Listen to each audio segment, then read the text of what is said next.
What's up, everybody? What's up, everybody? It's me, Bryson Booker, here with another speaker review on BBTV Primetime. And if you don't know what day Primetime is on because you're watching this video somewhat a year later, BBTV Prime is on Fridays. So, just to let you know, come back every Friday for a new review, our silly video, yada yada yada yada. You get the whole spiel. Watch a promo, for God's sakes. Anyway, I got another speaker system to do a review on.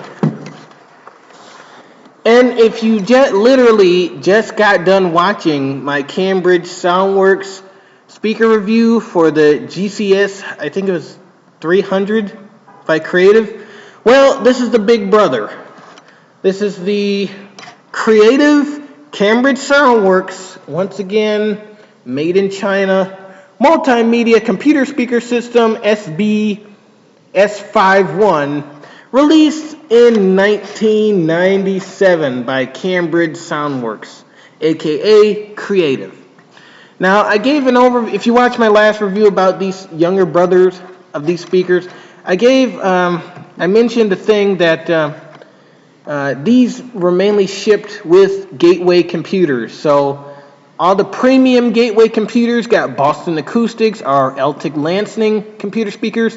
All the mid-size models or portable models got the Cambridge Soundworks speaker or some other Chinese speaker brand, I can't remember, but they were like the lower quality mid-entry level speakers, but they were not as good as the premium, of course.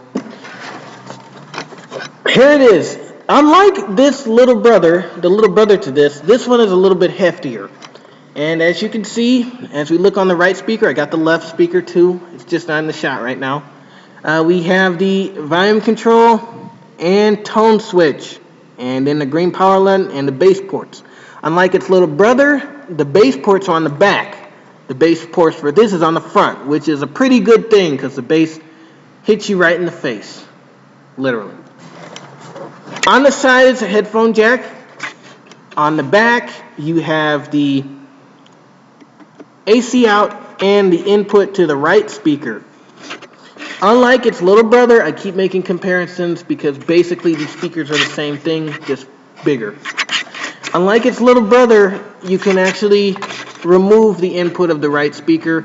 Thus, you can replace it if you needed to. Of course, you can't replace them now because, the only place where you can find these speakers is on eBay. But you replaced it if you needed to. It's not wired in, except for the audio out, which is wired in. So if that breaks, you're basically screwed. But then again, you could keep the right speaker, keep the power supply, and just go buy another main speaker. So with all that talking and mumbo jumbo about specs and stuff out of the way, well, specs, you got this little woofer in here, and it kind of acts like a mid-range driver. There's no subwoofer here, but I think there's some sort of bass device down in here. Now, I actually use these speakers for my TV, not at my house, because if you guys watched the video about my Untitled Lansing computer speakers review, that is my house stereo system for my room, for my movies, for my games. That's my premium system. This system is at my dad's, and it's basically just these two speakers hooked up to a TV. And, well, they've been in there since around 2013, and so they've been in there for a good 2 years. And I had really no problems with them. They sound great on my TV. They obviously sound better than the little speakers, their little brother. But, well, I'll let you hear them. So let's plug them in. Here's your audio cable for plugging it into your computer, MP3, yada, yada, yada. Anything with an audio jack. Okay, I'm going to play the same song I did for the last review. It's just computer sample music, so it's not anything spectacular. It's just the computer sample music. So YouTube, don't sue me because you don't know this guy like I don't know this guy. Just sample music. So let's hear it.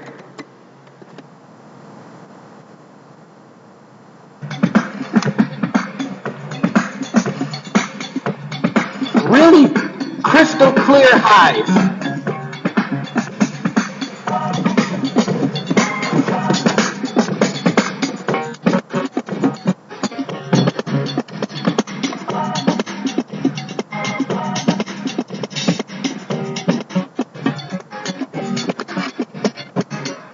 Alright, I'm going to turn it all the way up so you get to hear how loud it gets and if there's any distortion.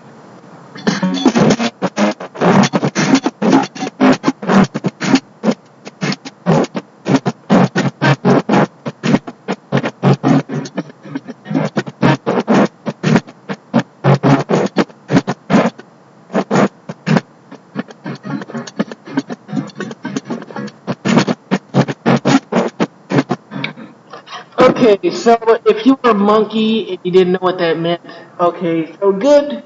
At normal volumes, sounds good. Speaker sounds good. But obviously, when you saw me doing this, that means it was getting extremely distorted and I turned it off. And the frequency where it seems to get extremely distorted is the bass frequency area. Once you and the tone knob was all the way up too. Just let you know. Okay, so yes, if you're wondering, these speakers get distorted. However, it's a very hard shell case. Just like their little brother, you can drop these on the floor and they'll still work. And to prove my point, I'm going to drop it on the floor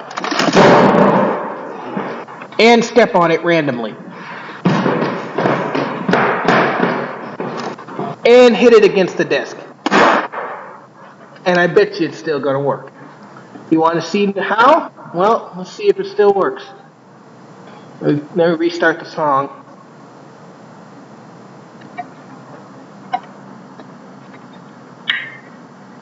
Whoops. Forgot to plug it in. Alright.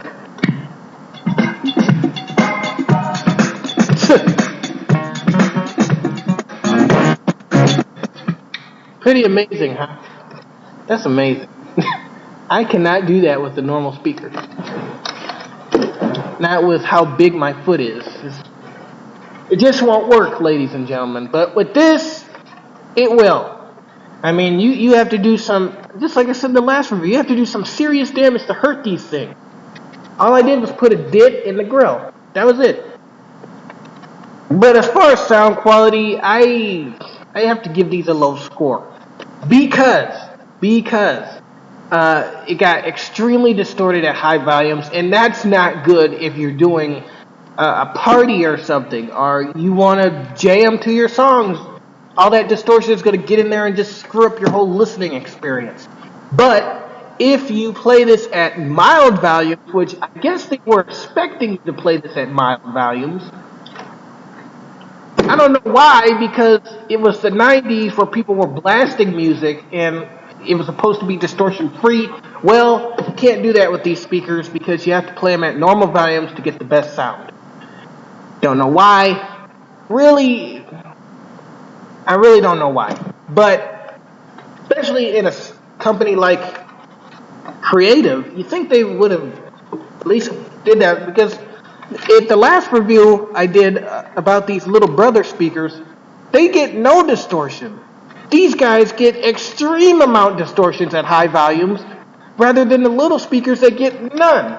So I don't know if there was an idiot that tried to concoct these, or there was a driver that didn't fit, or I don't really know. But if you play these at normal volumes, you get some decent sound. You get some nice crispy highs, nice deep punchy lows that once again hit you in the face and not the back of you, or hit the wall, that is. It goes nice in front. But if you're listening to dubstep, you probably won't be happy, because when you turn these up, they will distort very, very much. You won't like it. That's why, thank the Lord, they added a headphone jack where you can put some premium speakers of your own, or run some premium headphones that are obviously better than these into it, and then blast your music. It's a win-win, kind of.